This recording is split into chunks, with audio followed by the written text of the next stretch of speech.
ধৰি লোৱা মই তোমালোকক এটা সংখ্যা দিলো 420 420 এতিয়া এই 420 সংখ্যাটো কি সংখ্যা পূৰণ কৰি পাব পাৰা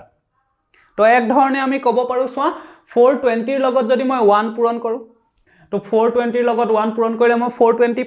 পাম নে পাম আৰু কিবা সংখ্যা আছে নে যিবিলাক সংখ্যা পূৰণ কৰি মই 420 পাম আছে চোৱা 420 পাম কি সংখ্যা পূৰণ কৰিলে 2 ৰ লগত যদি মই 210 পূৰণ কৰো 2 ৰ লগত 210 পূৰণ কৰি চোৱা 420 পাবা এতিয়া আৰু কি সংখ্যা আছে যিবিলাক সংখ্যা পূৰণ কৰিলে 420 পাবা কি আছে চোৱা মই 420 পাব পাৰো কি যদি মই 4 ৰ লগত 5 পূৰণ কৰো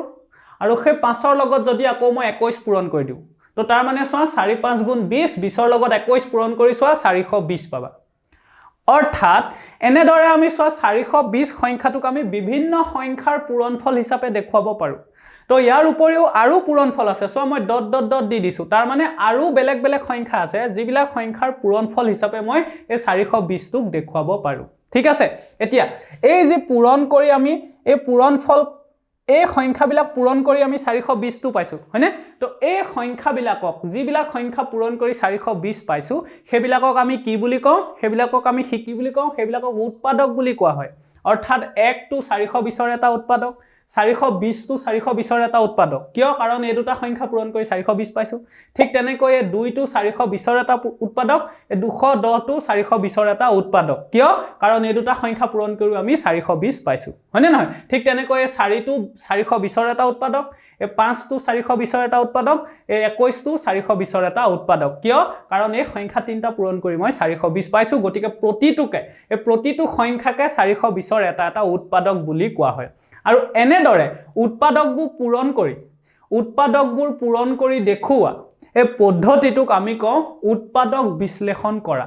বা ফেক্টৰাইজেশন বুলি কোৱা হয় অৰ্থাৎ 420 * 1 এটো সব 420 = 420 * 1 এনেদৰে যদি দেখুৱা এটো উৎপাদক বিশ্লেষণ কৰি দেখুৱা বুলি কয় উৎপাদকবোৰ আমি উলিয়াই দেখুৱাইছো বিশ্লেষণ মানে আমি উলিয়াই দেখুৱাইছো হয়নে ভাঙি উলিয়াই দেখুৱাইছো যে 420 ৰ দুটা উৎপাদক হল এটা 420 এটা 1 ঠিক তেনেকৈ ইয়াত চোৱা 420 ৰ উৎপাদক বিশ্লেষণত আমি কি পাইছো এটা উৎপাদক 2 এটা উৎপাদক 210 পাইছো ঠিক তেনেকৈ ইয়াত চোৱা 420 ৰ উৎপাদক বিশ্লেষণত আমি এটা 4 পাইছো এটা 5 পাইছো এটা 21 পাইছো হলে নহয় তো ইয়াক কোৱা হয় উৎপাদক বিশ্লেষণ কৰি দেখুৱা এতিয়া এই উৎপাদক বিশ্লেষণত চোৱা এই যিবিলাক উৎপাদকবোৰ পাইছো সেই উৎপাদকবোৰ চোৱা মৌলিকো হয় কেতিয়াবা যৌগিকো হয় হয়নে উদাহৰণ স্বৰূপে ইয়াত চোৱা 420 * 1 তো ইয়াত চোৱা এটো 420 টো এটা কি যৌগিক সংখ্যা কিয় কাৰণ 420 ৰ চোৱা বহুত কেইটা উৎপাদক আছে এটা 1 এটা 2 এটা 4 5 21 420 হয়নে নহয় আটাইবিলাক কি 420 ৰ উৎপাদক কাৰণ আটাইবিলাক সংখ্যা পূৰণ হৈ এটো পাইছো হয়নে নহয় তো সেইটো কাৰণে এটো এটা কি যৌগিক সংখ্যা আৰু মৌলিক যৌগিক সংখ্যাৰ বিষয়ে তোমালোকক পঢ়ুৱা আছে বুজি নাপালে তাত ভালদৰে চাই লবা কাৰণ আমি 420 টোক বিভিন্ন সংখ্যাৰ পূৰণফল হিচাপে দেখুৱাব পাৰো সেইটো কাৰণে এটা কি যৌগিক সংখ্যা মৌলিক সংখ্যাত কেৱল কি হয় যে উৎপাদক কেৱল দুটাই থাকে এটা 1 থাকে আৰু এটা সংখ্যাটো নিজে থাকে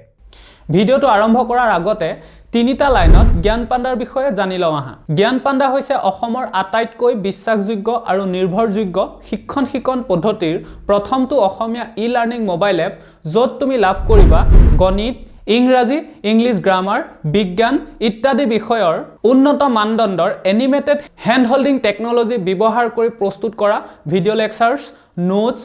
লাইভ টেষ্ট আৰু পঢ়াৰ লগতে শিক্ষকৰ লগত বিষয়বোৰ পুনে আলোচনা কৰাৰ সম্পূৰ্ণ সুবিধা বৰ্তমানলৈকে 50,000তকৈ অধিক ছাত্ৰ-ছাত্ৰীয়ে জ্ঞান পাণ্ডা এপটো ব্যৱহাৰ কৰি আছে তুমিও এই সুবিধাসমূহ লাভ কৰিবলৈ প্লে ষ্টৰৰ পৰা এতিয়াই জ্ঞান পাণ্ডা এপটো ডাউনলোড কৰা এপটোৰ লিংক ডেসক্ৰিপচনত দিয়া আছে জ্ঞান পাণ্ডা এপটো ডাউনলোড কৰিবলৈ তোমাৰ মোবাইলত থকা প্লে ষ্টৰত ক্লিক কৰা তাতে তুমি জ্ঞান পাণ্ডা লিখি সাৰ্চ কৰা তাৰ পিছত ইনষ্টল বুটনটো ক্লিক কৰা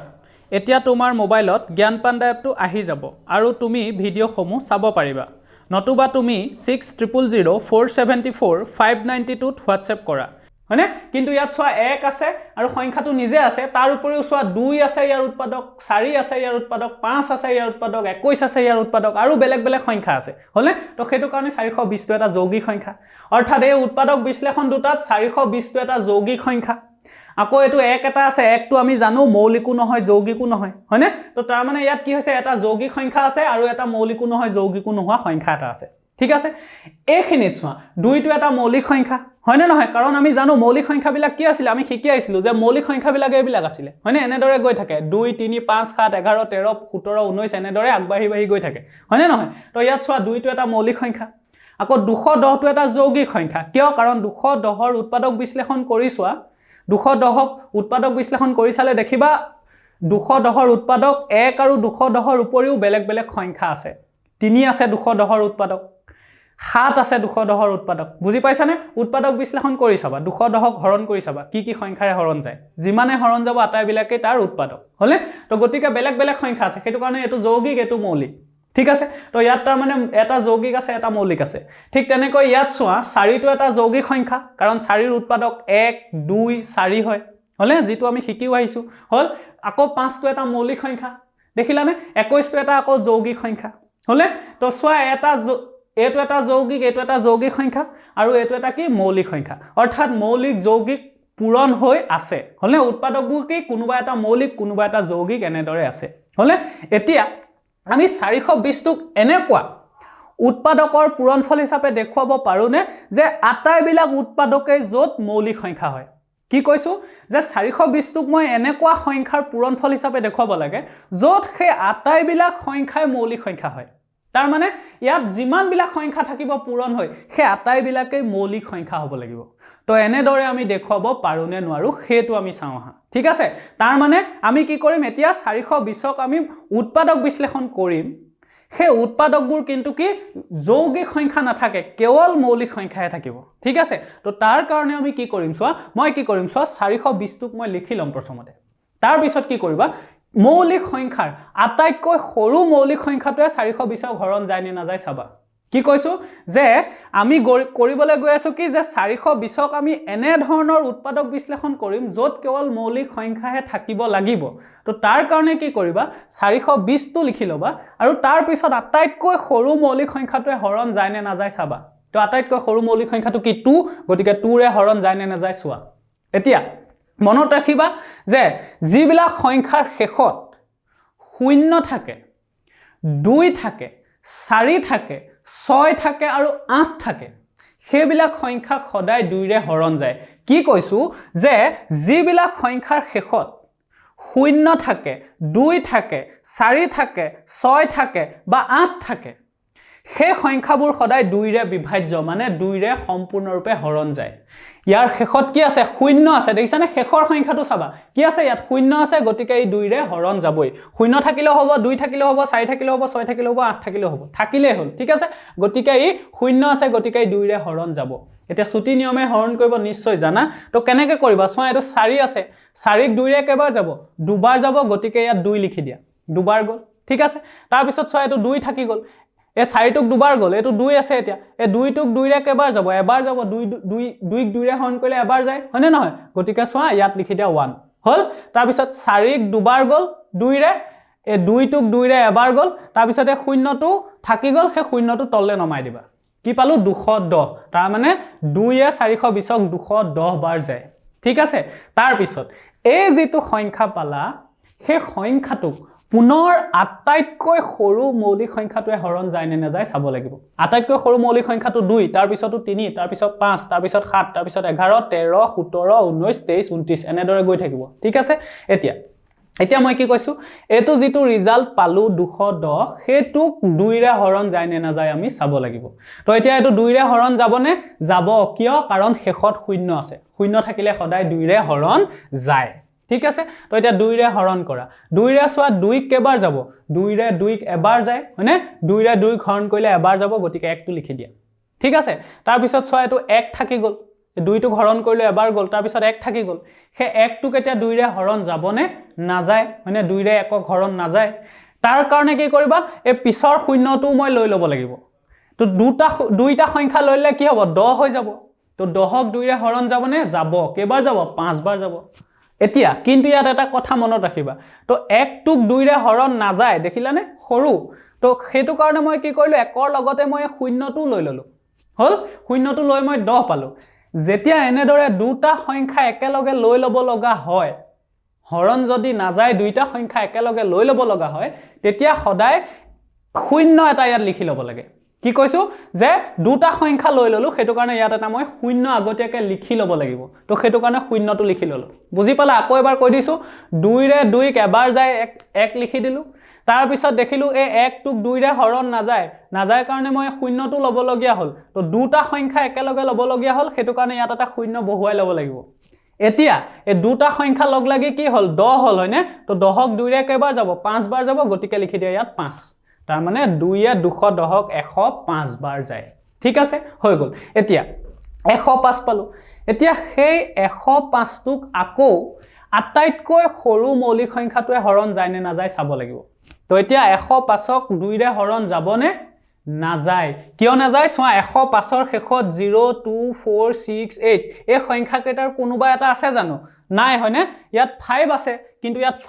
5 নাই চোৱা এই সংখ্যা কেইটা থাকিলেহে 2 ৰে হৰণ যাব একেবাৰে শেষৰ সংখ্যাটো তো ইয়াত কিন্তু 5 হে আছে এই কেইটাৰ ভিতৰত এটাও নাই গতিকে এটো 2 ৰে হৰণ নাযায় ঠিক আছে এতিয়া যেতিয়া 2 ৰে হৰণ নাযাব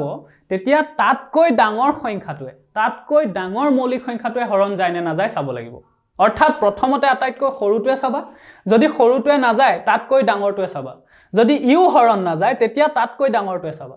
যদি এতেও হৰণ নাযায় তাতকৈ ডাঙৰটোৱে ইউ হৰণ নগলে তাতকৈ ডাঙৰটোৱে তো এনেকৈ আমি হৰণ নগলে তাতকৈ ডাঙৰটোৱে চাই গৈ থাকিব লাগিব বুজি পাইছা তো এতিয়া যেহেতু 2 ৰে নাযায় গতিকে 2 ৰ পিছৰ সংখ্যাটো কি 3 মৌলিক সংখ্যাটো কি 3 গতিকে ইয়াক আমি 3 ৰে হৰণ যায় নে নাযায় চাব লাগিব এতিয়া 3 ৰে হৰণ যায় নে নাযায় কেনেকৈ চাবা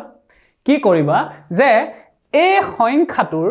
অংক কেইটাৰ যোগ কৰি দিবা কি কৈছো ইয়াত চোৱা 105 ইয়াত তিনটা অংক আছে এটা হল 1 এটা হল 0 এটা হল 5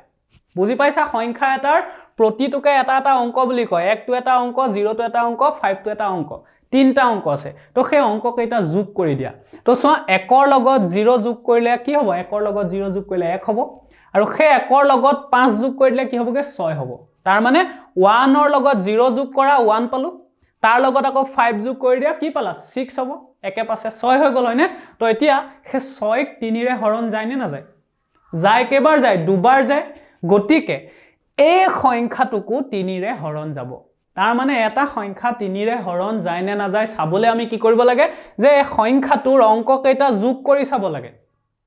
যদি সেই যোগফলটোক 3 ৰে হৰণ যায় তেতিয়া সেই সংখ্যাটোকো 3 ৰে হৰণ যায় যেহেতু ইয়াত যোগ কৰি পালো চোৱা 1 ৰ লগত 0 যোগ কৰি 1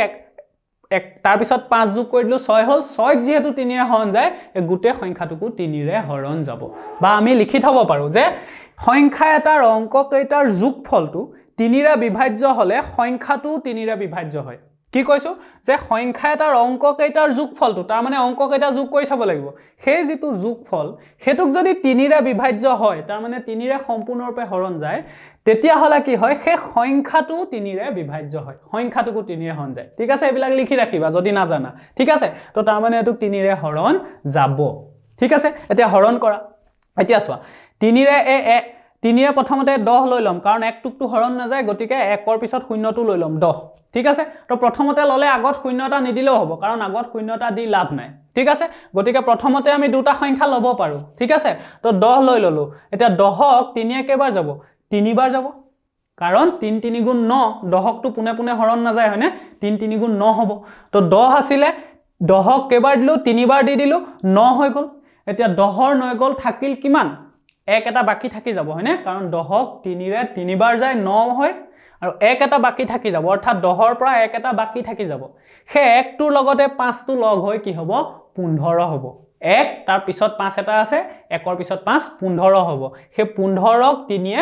5 বাৰ যাব কাৰণ 3 5 গুণ 15 হয় এটো বুজি পাইছা নে চোৱা মই ইয়াত চোৱা এটো 105 টো মই এখিনিত লিখি ললো ঠিক আছে এতিয়া 3 য়ে প্ৰথম আমি 10 টো হৰণ কৰিবলৈ চাইছো 10 টো কেবাৰ যায় 3 বাৰ যায় তো 3 য়ে 10ক 3 বাৰ দিলত কি পালো 9 হয় তো 9 টো চোৱা ইয়াত মই লিখি দিলো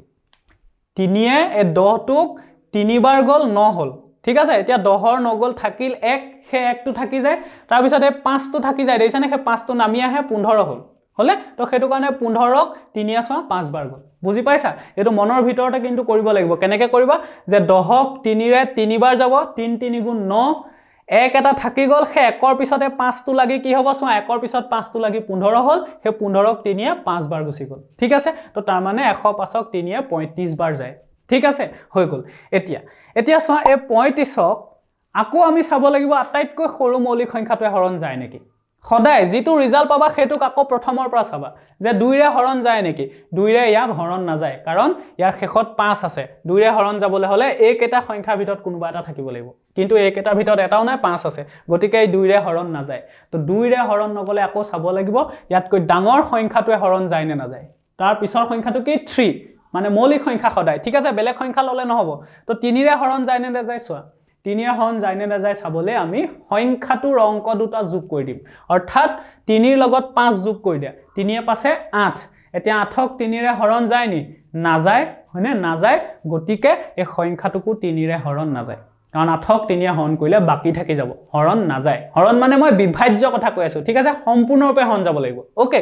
তো 8ক হৰণ না যায় 3 ৰে তো তাৰ মানে এই সংখ্যাটোকো 3 ৰে হৰণ না যায় তো 2 এও হৰণ না যায় 3 এও হৰণ না যায় তো তেতিয়া হলে তাতকে ডাঙৰ মৌলিক সংখ্যাটোৱে হৰণ যায় নে নাই চোৱা কি আছে তাৰ ডাঙৰ সংখ্যাটো 5 গতিকে 5 ৰে হৰণ যায় নে নাই চাওঁ আহা তো এতিয়া মনত ৰাখিবা যে এটা সংখ্যাৰ শেষত যদি 0 বা 5 থাকে সেই সংখ্যাটো সদায় 5 ৰে হৰণ যায় কি কৈছো যে এটা সংখ্যাৰ শেষত যদি 0 বা 5 থাকে সেই সংখ্যাটো 5 ৰে হৰণ যায় লিখিও থব পাৰা যে যিবিলাক সংখ্যাৰ শেষত 0 বা 5 থাকে সেই সংখ্যাবোৰ 5 ৰে বিভাজ্য বুজি পাইছা সেই সংখ্যাবোৰ সদায় 5 ৰে বিভাজ্য হয় তো ইয়াত কি আছে 5 আছে তাৰ মানে এটো 5 ৰে হৰণ যাব তো 5 ৰে কেইবাৰ যাব 5 ৰে 35ক 7 বাৰ যাব 5 7 গুণ 35 হয়নে তো 7 বাৰ গুচি গল এতিয়া এটো চোৱা 7 টো এটা চোৱা মৌলিক সংখ্যা দেখিলানে 7 টো এটা কি মৌলিক সংখ্যা গতিকে অংকটো এখিনতে শেষ কৰি দিব পাৰা এইখিতে অংকটো শেষ ঠিক আছে কিন্তু তাকে নকৰি আমি আকৌ কি কৰি দিও এই মৌলিক সংখ্যাটো 7ক কিহেৰে হৰণ যাব এটা মৌলিক সংখ্যা কেৱল 1 আৰু 7 ৰে হৰণ যাব কাৰণ 7 টো কি হয় যে যিকোনো মৌলিক সংখ্যা সদায় 1 আৰু সেই সংখ্যাটোৰেহে হৰণ যায় বেলেগ সংখ্যাৰে হৰণ না যায় তো 7 টো যেহেতু মৌলিক সংখ্যা এই 7 টোকো 1 আৰু 7 ৰেহে হৰণ যাব তো একেৰেটো হৰণ কৰি লাভ নাই একেৰে হৰণ কৰিলে 7 ওলাব আকৌ হয়নে নহয় 7 টোক যদি 7 হৰণ একেৰে হৰণ কৰা আকৌ 7 ওলাব গতিকে একেৰে হৰণ কৰি লাভ নাই একো তো আমি কিহে হৰণ কৰি দিম সেই সংখ্যাটোৰে হৰণ কৰি দিম তাৰ মানে আমি 7ক 7 ৰে হৰণ কৰি দিম তো 7ক 7 ৰে হৰণ কৰিলে চোৱা এবাৰ যাব দেখিলানে তো যেতিয়া 1 ওলাইগে তেতিয়া অংকটো শেষ হয় ঠিক আছে এইখিনলৈকে কৰিলে হ'ব কিন্তু তাকে নকৰি এই সংখ্যাটোক আকৌ একেটা সংখ্যাৰে হৰণ কৰি 1 উলিয়াই দিবা যেতিয়ালৈকে এটো মৌলিক সংখ্যা নুলাই তেতিয়ালৈকে অংকটো কৰি গৈ থাকিব লাগিব শেষত এটা মৌলিক সংখ্যা ওলাব সেই মৌলিক সংখ্যাটোক সেই একেটা সংখ্যাৰে হৰণ কৰি 1 উলিয়াই দিবা তো 1 উলাই গলে অংকটো শেষ হয় তাৰ মানে আমি কি পালো গম পাইছানে যে এই যে 420 বা 420 পাইছিলো সেই 420 টো আসলতে এই কেটা সংখ্যা পূৰণ কৰিলে আমি পাওঁ অৰ্থাৎ মই কি লিখিব পাৰো চোৱা যে 420 মই লিখিলম চোৱা 420 ইকুৱেল টু কি পাইছো চোৱা 2 পূৰণ 2 দেখিছানে এই সংখ্যা কিটা পূৰণ কৰি যোৱা 2 পূৰণ 2 তাৰ লগত চোৱা পূৰণ 3 আছে তো পূৰণ 3 কৰা তাৰ পিছত পূৰণ কৰা কি আছে 5 গতিকে লিখা 5 তাৰ পিছত আকৌ পূৰণ চিন দিয়া তাৰ পিছত কি আছে 7 আছে 7 তো তাৰ মানে চোৱা 2 * 2 * 3 * 5 * 7 তো চোৱা 2 * 2 * 3 * 5 * 7 তো এই কেটা সংখ্যা পূৰণ কৰিলে 420 পাই যাবা একটো নিলিখিলেও হ'ব একটো দৰকাৰ নাই লিখি ঠিক আছে তো চোৱা তাৰ মানে আমাৰ কি হ'ল একেটা পূৰণ কৰি চোৱা 2 2 * 4 4 * 12 12 লগত 5 পূৰণ হলে 60 60 লগত 7 পূৰণ হলে 420 হ'ব তাৰ মানে আমি কি পালো চোৱা 420 টো এই মৌলিক সংখ্যাৰ পূৰণফল হিচাপে দেখুৱাই দিলো দেখিলানে বা আমি এনেকৈ ক'ব পাৰো যে 420 ৰ এবিলাক কি এটা এটা উৎপাদক হয় না কাৰণ এবিলাক সংখ্যা পূৰণ হৈ 420 হৈছে তো যিবিলাক সংখ্যা পূৰণ হৈ এই সংখ্যাটো হয় সেই সংখ্যাবিলাকক কি বুলি কয় যে ইয়াৰ উৎপাদক বুলি কয় তাৰ মানে এইবিলাক হৈ গল ইয়াৰ কি উৎপাদক আৰু এই উৎপাদকবোৰ কি আটাইবোৰে মৌলিক কাৰণ এইবিলাকটো আমি মৌলিক সংখ্যা লৈছিলো হয় না নহয় আটাইবোৰে কি মৌলিক তো এনেদৰে মৌলিক সংখ্যাৰ উৎপাদক হিচাপে দেখুৱা এই প্ৰক্ৰিয়াটো কয় মৌলিক উৎপাদক বিশ্লেষণ বা প্ৰাইম ফেক্টৰাইজেশ্যন দেখিছানে য'ত কেৱল মৌলিক সংখ্যাবিলাকহে আছে বা আমি এনেকৈ ক'ব পাৰো যে 420 টোক মৌলিক উৎপাদকৰ গুণফল বা পূৰণফল হিচাপে দেখুৱাইছো কি যে 420 টোক মৌলিক উৎপাদকৰ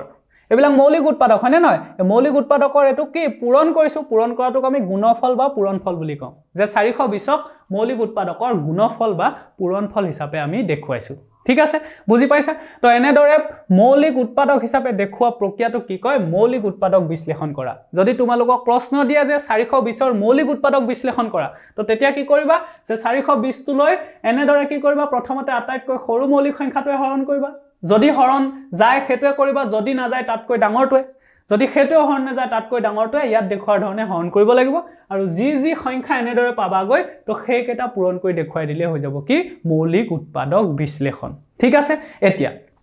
আন এটা সংখ্যা লওঁ আহা 76ৰ মৌলিক উৎপাদক বিশ্লেষণ কৰো আহা কি কৰিবা যে 76 টো লিখি লবা তাৰ পিছত কি কৰিব লাগিব আমি আটাইতকৈ সৰু মৌলিক সংখ্যাটোৱে হৰণ যায় নে না যায় চাব লাগিব কি আছে আটাইতকৈ সৰু মৌলিক সংখ্যাটো 2 গতিকে 2 ৰে হৰণ যায় নে না যায় চোৱা তো যাবনে কি আছে 6 আছে তো চোৱা 6 থাকিলে 2 ৰে হৰণ যায় গতিকে হৰণ কৰা তো 2 পাতি ললো 2 এ 7ক কেবাৰ যাব 3 বাৰ যাব কিয় কাৰণ 2 3 গুণ 6 হ'ব মানে 7ক 3 বাৰ গল 2 3 গুণ 6 হল তো 7ৰ পৰা 6 গুছি গলে 1 বাকি থাকি যাব হে 1ৰ লগতে 6 টো লগ হলে কি হ'ব 1ৰ পিছত 6 টো দি দিলে 16 হ'ব হে 16ক 2 ৰে 8 বাৰ যাব অৰ্থাৎ 76ক 38 বাৰ যায় বা এনেকৈ ধৰিব নোৱাৰিলে তোমালোকে কি কৰা 76 টো ইয়াত পাতি লোৱা তো এতিয়া চোৱা 2 এ প্ৰথম 7 টো হৰণ কৰিম 7 টোক 3 বাৰ দিলো 2 3 গুণ 6 হল তো 7ৰ 6 গল থাকিলে আৰু এই 6 টো নামি আহি চোৱা 16 হৈ গল দেখিলানে 16ক চোৱা 2 ৰে এই 16ক 8 বাৰ যায় ঠিক আছে এটো মনৰ ভিতৰতে কৰিবা 2 এ 7ক 3 বাৰ যায় 6 হল 7ৰ পৰা 6 গুছি গলে 1 বাকি থাকিব সেই 1 টোৰ লগত 6 লগ হৈ 16 হল 16ক 2 এ 8 বাৰ যায় ঠিক আছে এতিয়া এটো পালো এটোক আকৌ আটাইতকৈ সৰু মৌলিক সংখ্যাটোৰে হৰণ যায় নে না যায় চোৱা আটাইতকৈ সৰু মৌলিক সংখ্যাটো 2 ৰে হৰণ যাব নে যাব কিয় কাৰণ লাষ্টত 8 আছে দেখিছানে ইয়াত লাষ্টত 8 আছে তো কেইবাৰ যাব চোৱা 2 এ 3ক এবাৰ যাব কি হ'ব 2 এ গুণে 2 হ'ব ইয়াত আছিল 3 3ৰ পৰা 2 গলে 1 বাকি থাকে হে 1ৰ পিছত 8 এটা লগ হলে 18 হল 18ক 2 ৰে 9 বাৰ যাব হৈ গল তো 19 পালো এতিয়া 19 টো চোৱা এটা মৌলিক সংখ্যা দেখিছানে তো তাৰ মানে 19 টো এটা মৌলিক সংখ্যা তো এতিয়া আমি কি কৰিব পাৰো এই 19 টোক আমি সেই 19 ৰে হৰণ কৰি দিম গতিকে 19 ৰে হৰণ কৰি দিলো এবাৰ যাব মৌলিক ওলাই গলে হেতুক মৌলিকটোৱে হৰণ কৰি দিলে হল ঠিক আছে তো এবাৰ গুছি গল হলনে তো এতিয়া তাৰ মানে আমি 76 টোক কি দেখাব পাৰো যে 76 ইকুৱেল টু কি এই তিনিটা সংখ্যাৰ পূৰণফল কি 2 পূৰণ 2 পূৰণ 19 তো 2 পূৰণ 2 পূৰণ 19 তো 76 পাই গলো দেখিছানে 2 2 4 4 19 76 হয়নে হয় গতিকে চোৱা আমি কি কৰিছো আমি প্ৰতিটো সংখ্যাকে চোৱা মৌলিক সংখ্যাৰ উৎপাদকৰ পূৰণফল হিচাপে আমি কি কৰিছো দেখুৱাব পাৰিছো হল এতিয়া চোৱা মই 420 টোক এনেদৰে লিখিলো যে 2 * 2 * 3 * 5 * 7 মৌলিক সংখ্যাৰ পূৰণফল হিচাপে দেখুৱালো তো মই চোৱা কি কৰিব পাৰো মই 420 টো আকৌ লিখি ললো এতিয়া চোৱা মই 2 টো প্ৰথমতে লিখিছো হয়নে তো 2 টো প্ৰথমতে নিলিখি মই 3 টো লিখিব পাৰো গতিকে মই 3 টো লিখি ললো তাৰ পিছত পূৰণ কৰিলো 3ৰ পিছতে মই 5 টো লিখিলো হলে তাৰ পিছত মই পূৰণ কৰিলো এই 2 টো লিখিলো এবাৰ তাৰ পিছত পূৰণ চিন দিলো এই 2 টো এবাৰ লিখিলো ইয়াত তাৰ পিছত মই পূৰণ চিন লিখি 7 টো লিখিলো তো চোৱা মই কি কৰিলো এইখিনি বস্তুকে মই আকৌ কি কৰিছো অলপ বেলেগ ধৰণে লিখি দিছো বেলেগ ধৰণে সজাই দিছো কি কৰিলো 3 টো ইয়াত আছিল মই ইয়াত লিখি দিলো 5 টো ইয়াত আছিল ইয়াত লিখি দিলো এই 2 টো প্ৰথমতে আছিল কিন্তু মই এখিনিত লিখি দিলো তাৰ পিছত এটো 2 আনি মই ইয়াত লিখিলো 7 টো ইয়াত আনিলো কিন্তু কথা একেটাই হল নে নহল কথা একেটাই কাৰণ এইকেটা পূৰণ কৰিলে 420 পাবা এইকেটা পূৰণ কৰিলেও 420 এ পাবা একে ধৰণেটো হৈ আছে মাত্ৰ কি কৰিছো মই অৰ্ডাৰ বা ক্ৰমটো খলাইছো কি কৰিছো মই অৰ্ডাৰ বা ক্ৰম খলাইছো যে ইয়াত 3 নম্বৰত আছিল 3 টো ইয়াত গৈ প্ৰথমত আহি গৈছে হলে নহল ইয়াত 1 নম্বৰ 2 টো আছিল ইয়াত মই 3 নম্বৰলৈ লৈ গলো মই অৰ্থাৎ অৰ্ডাৰ বা ক্ৰমটো খলাইছো বুজি পাইছা ঠিক তেনেকৈ মই 76 টো চোৱা 76 টো মই আকৌ লিখি ললো এই 2 টো প্ৰথমতে আছে ধৰিলো মই প্ৰথমতে থৈ দিলো এই 19 টো মন গল মই 2 পিছতে 19 টো লিখি দিলো 19 টো ইয়াত নিলিখি মই কি কৰিলো 2 পিছতে 19 টো লিখি দিলো আৰু এই 2 টো যেটো আছিল ইয়াক মই লাষ্টত লিখি দিলো তো কথাটো একেটাই হল চোৱা 2 2 4 4 19 76 তো ইয়াতো কি হ'ব 2 9 37 38 ৰ লগত 2 পূৰণ কৰিলে 76 হ'ব অৰ্থাৎ এটো এখিনি এনেদৰে লিখা বা এনেদৰে লিখা দুইটা আসলতে একে মাত্ৰ কি হৈছে ইয়াত অৰ্ডাৰ বা ক্ৰমটো বেলেগ হৈছে ইয়াত 2 টো প্ৰথমতে আছে এই 2 টো গৈ ইয়াত আছে ইয়াতো প্ৰথমতে আছে কিন্তু ইয়াৰ 19 টো লাষ্টত আছিল ইয়াত 19 টো মাজলৈ গুছি গল মাত্ৰ অৰ্ডাৰ বা ক্ৰমটো বেলেগ হৈছে কোনোবা এনেকৈ লিখিব পাৰে কোনোবাই এনেকৈও লিখিব পাৰে, একে কথাই হ'ব, পূৰণ কৰি থৈছে গতিকে পূৰণ কৰিলে একে ওলাব। কোনোবাই 76টোক এনেকৈ লিখিব পাৰে, কোনোবাই 76টোক এনেকৈ লিখিব পাৰে, বা কাৰোবাৰ মন গ'লে 19টো প্ৰথমতে লিখি দিব পাৰে, হয়নে নহয়? অৰ্থাৎ তাৰ ক্ৰমটো বেলেগ বেলেগ হ'ব পাৰে। কিন্তু কি হ'ব, কিন্তু সংখ্যা কেইটা সদায় একে থাকিব। ইয়াত 2 2 3 5 7 আছে, ইয়াতো চোৱা 2 2 3 5 7 আছে, বেলেগ সংখ্যা থাকিবই নোৱাৰে, কাৰণ বেলেগ সংখ্যা নোলাই এনেদৰে হৰণ কৰি গৈ থাকিবা, এইকেইটা মৌলিক সংখ্যা ওলাব। তুমি ইয়াক প্ৰথমতে 2ৰে হৰণ নকৰি 3ৰে হৰণ কৰি চাব পাৰা, তো 3ৰে হৰণ কৰিলেও দেখিবা শেষত গৈ এনেদৰে ওলাবগে, প্ৰথমতে 3 ওলাব, তাৰপিছত 5, তাৰপিছত 2 2 7 এনেদৰে উলিয়াব পাৰিবা। কিন্তু ইয়াৰ বাহিৰে বেলেগ তুমি নোপোৱা। তুমি হৰণ কৰি চোৱা, এবাৰ 2ৰে নকৰি প্ৰথমতে 3ৰে কৰা, তাৰপিছত তোমাৰ মন গ'ল 3ৰে নকৰি 5ৰে কৰা, 5ৰে নকৰি 7ৰে কৰা, কেৱল মৌলিক সংখ্যাই কৰিবা খালি, ঠিক আছে? বেলেগ সংখ্যা ল'লে নহ'ব। তো কিন্তু শেষত দেখিবাগে এইকেইটা সংখ্যাই থাকিব, বেলেগ নাথাকে, হলে বেলেগ নাথাকে। অৰ্থাৎ প্ৰত্যেক সংখ্যাকে আমি মৌলিক সংখ্যাৰ পূৰণফল হিচাপে প্ৰকাশ কৰিব পাৰোঁ,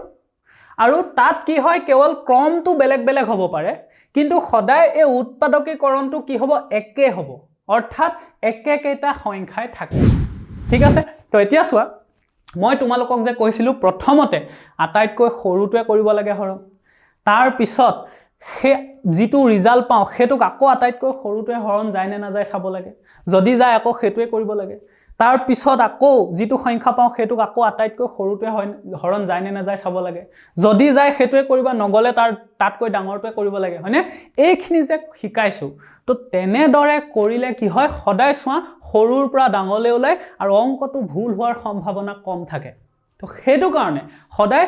মই যেনেদৰে দেখুৱাইছোঁ আটাইতকৈ সৰুটোৱে প্ৰথমতে, তাৰপিছত হৰণ নগ'লে তাতকৈ ডাঙৰটোৱে, তাৰপিছত হৰণ নগ'লে তাতকৈ ডাঙৰটোৱে, সদায় তেনেদৰে কৰিবা। আৰু তেনেদৰে কৰিলে ক্ৰমটো চোৱা সৰুৰ পৰা ডাঙৰলৈ ওলাব আৰু অংকটো ভুল হোৱাৰ সম্ভাৱনা কম হ'ব, ঠিক আছে? তো সেইটো কাৰণে কিন্তু তাকে নকৰি আমি যিকোনো মৌলিক সংখ্যাই আৰম্ভ কৰিব পাৰোঁ, কিন্তু তেনেকৈ কৰিলে কি হ'ব, তেনেকৈ কৰিলে উল্টা পুল্টা হ'ব আৰু কেতিয়াবা পৰীক্ষাত ভুল কৰি থৈ আহিবা, খেলি মেলি লাগি, ঠিক আছে? তো সেইটো কাৰণে এনেধৰণে কৰিবা, কিন্তু ইভাগে কৰিলেও হয়, মাত্ৰ কি কৰিবা যে বেলেগ প্ৰতিটোকে বেলেগ বেলেগে আৰম্ভ কৰিলেও শেষত দেখিবা একেকেইটা সংখ্যা ওলাব, অৰ্থাৎ ক্ৰমটোহে বেলেগ হ'ব। তো তেতিয়াহ'লে এইখিনি এতিয়া লিখি লোৱা, অ'কে? ভিডিঅ'টো চাই ভাল পালে লাইক, কমেণ্ট আৰু ছাবস্ক্ৰাইব কৰিবলৈ নাপাহৰিবা, আৰু ভিডিঅ'সমূহ ক্ৰমান্বয়ে পাবলৈ জ্ঞান পাণ্ডা এপটো ডাউনলোড কৰি লোৱা।